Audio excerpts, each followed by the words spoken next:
Assalamualaikum warahmatullahi wabarakatuh. Waalaikumsalam warahmatullahi wabarakatuh. Salam kenal semuanya, ini saya pendatang baru di Asalim. Gini Tan, ada hal yang ingin kami tanyakan. Kebetulan kami ada kesempatan untuk coba bisnis di trading emas. Ya, jadi cuman memang posisinya itu menjadi wakalah. Nah, jadi ada kesempatan untuk membuat semacam lembaga wakalah. Kenapa kok ada lembaga wakalah ini? Untuk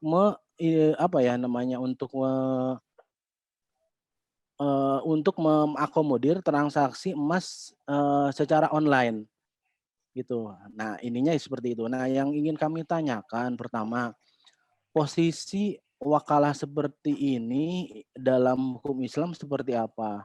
Nah, sedangkan yang menjadi masalahnya adalah kami sebagai wakalah itu kami tidak dikenal oleh pembeli gitu. Justru kami itu ibaratnya ditunjuk oleh penjual untuk nanti bertransaksi dengan penjual. Nah, itu yang pertama.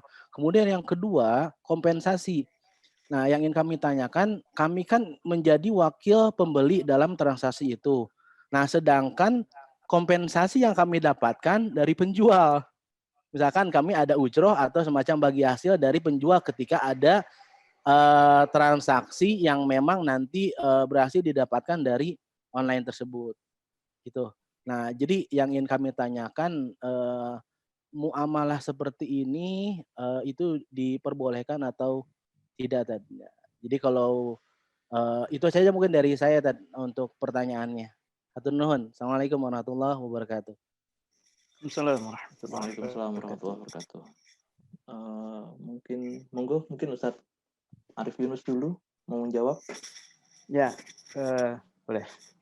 Emas ini ya, emas memang sekarang jadi cara bisnis tertentu. Pak Arianto juga sepertinya punya model bisnis juga untuk emas ini ya. Memang betul salah satu kendala dari bisnis emas itu adalah teknik jual belinya.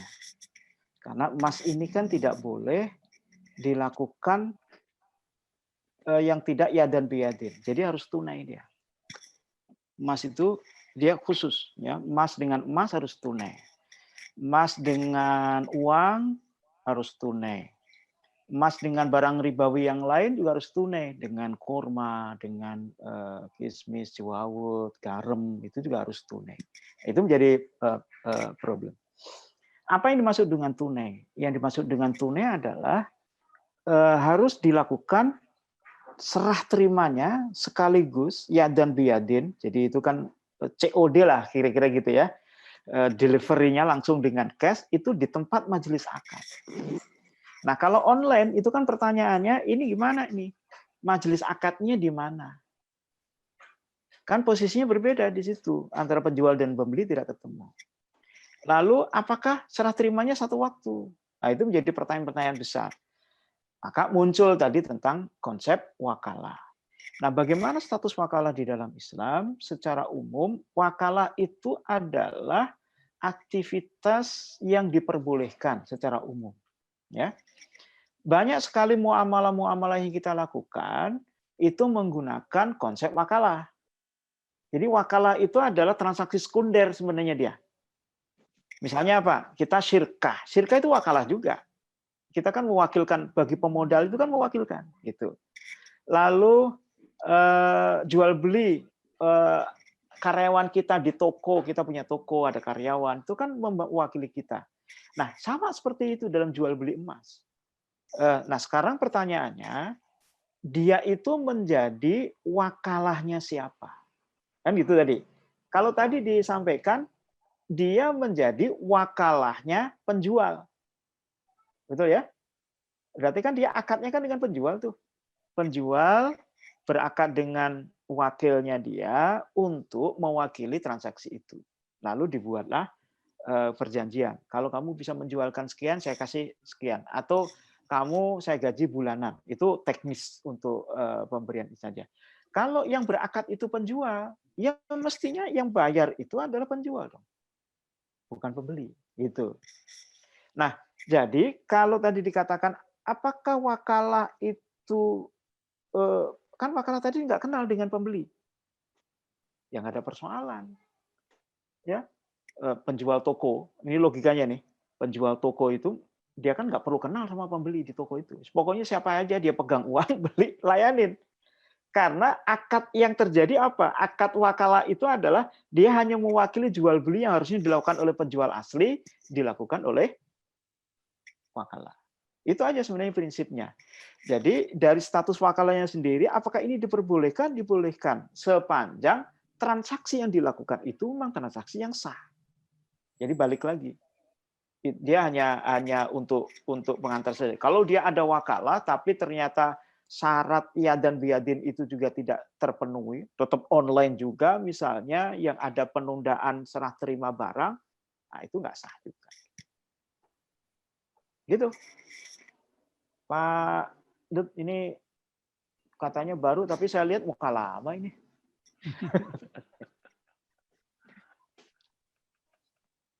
Gitu.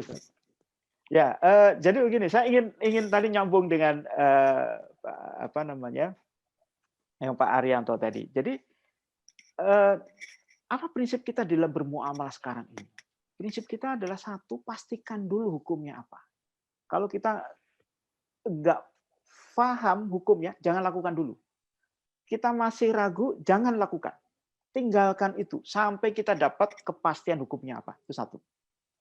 Yang kedua, di dalam sistem muamalah sekarang ini, ya, yang berkembang luar biasa, kita harus jeli. Tidak boleh melakukan generalisasi, juga tidak boleh terlalu ibaratnya itu apa namanya, sangat ketakutan sekali. Wah, kayaknya haram nih, haram nih, haram nih. Itu juga jangan. Jadi akhirnya udah kalau gitu saya nggak usah bisnis aja lah, kelihatannya banyak haramnya. Itu juga jangan. Kita harus pastikan itu semua gitu.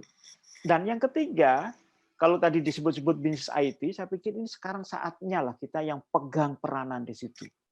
Kalau tadi ada pertanyaan, kenapa kita banyak mendapatkan keraguan? Karena yang mendrive kita bukan kita, bukan umat Islam, tapi para pemilik Gojek, para pemilik Grab, ya mungkin Tokopedia macam-macam.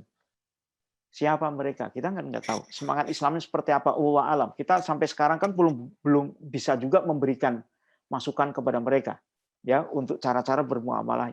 Kalau kita punya kesempatan sebenarnya tadi, ini basis bisnis foodnya bagus, bisnis tadi misalnya kesehatan bagus, lalu di masa sekarang ini membutuhkan IT, kenapa kemudian tidak muncul juga di kita yang mencoba membuat sistem IT?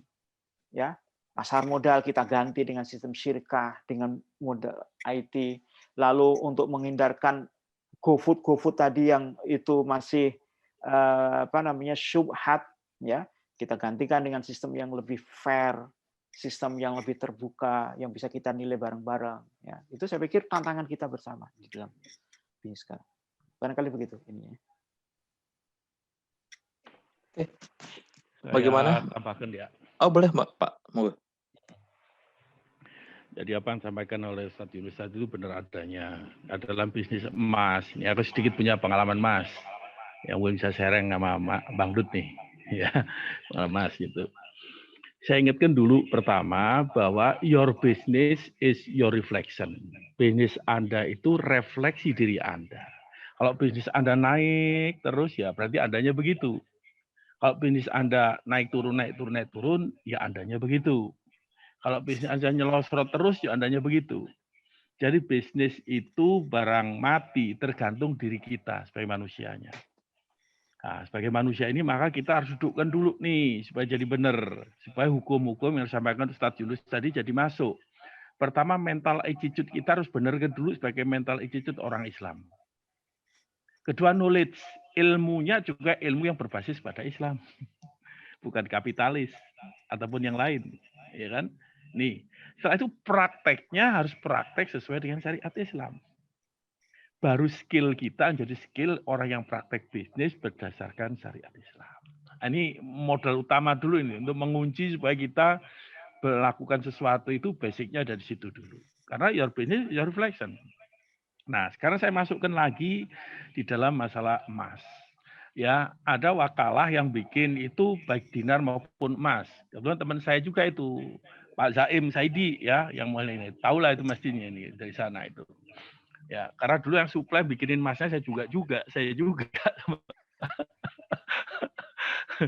Ya, jadi untuk yang seperti ini mungkin pendapat saya boleh-boleh saja dilakukan, tapi syarat-syarat pastikan tadi benar-benar. Atau kalau memang begitu jadi aja samsaro.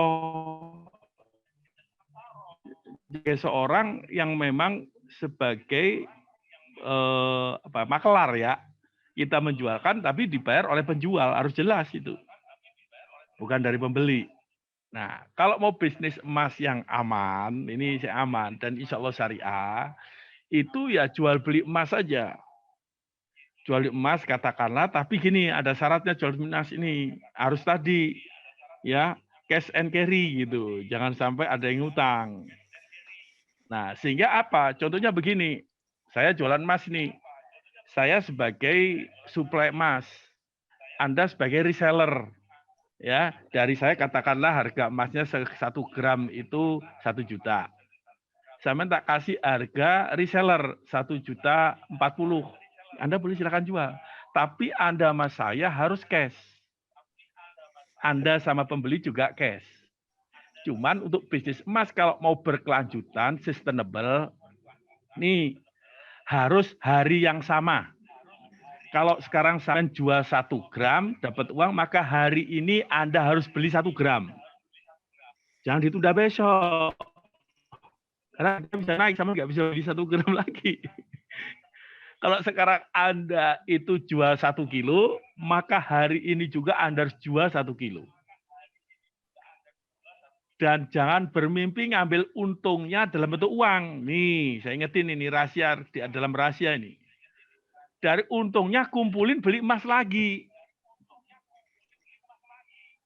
Sehingga dalam setahun nanti bisa hitung dari jualan saya emas ini tadi, untungnya setahun saya berapa gram. Supaya ngitung zakatnya jadi pas.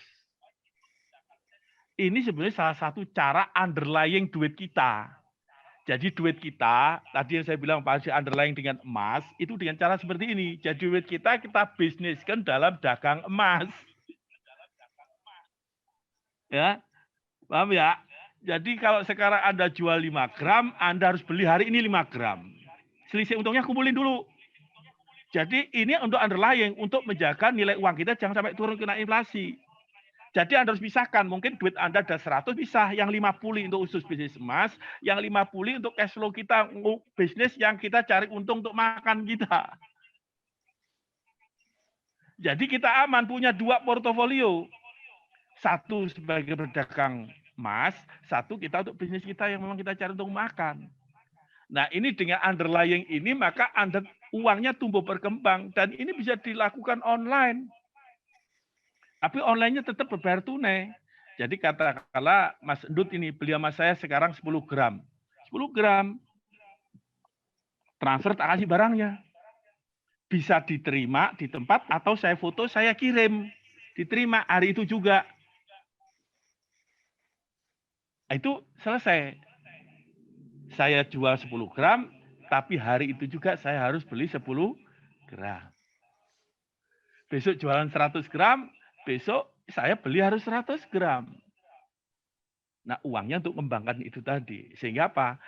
Portofolio kita 1 terhadap bisnis yang kita bisa jualan hand sanitizer, bisa jualan food and beverage tadi tetap 1 kita underlying duit kita di dalam emas dengan bisnis emas. Atau ini ada juga solusi yang dibikin oleh teman kita, si Mardigu, Sontoloyo itu. Itu pakai dinaran. Tapi belum tuntas ini, masih dalam proses. Ya, itu juga begitu. Jadi Anda buka rekening di sana, dengan uang Anda kena 1 juta, maka Anda di underlying dengan emas 1 juta. Kalau Anda belikan 100.000, berarti nilai emas Anda 100.000. Tapi besok harga emas naik, ya ikut naik. Nah ini cara cerdas sebenarnya yang dilakukan, masih dalam proses ini. mudah-mudahan akhir tahun ini bisa berjalan. Itu juga yang kalau tidak mau bisnis emas. Jadi uangnya digayung dalam bentuk emas dengan dinaran itu. Itu juga salah satu opsi untuk menjamin supaya nilai uang kita tidak turun karena inflasi. Sehingga itu tambahan saya. Monggo ini Mas Dut kalau mau kapan-kapan ketemu urusan emas bolehlah gitu. Terima kasih. Assalamualaikum.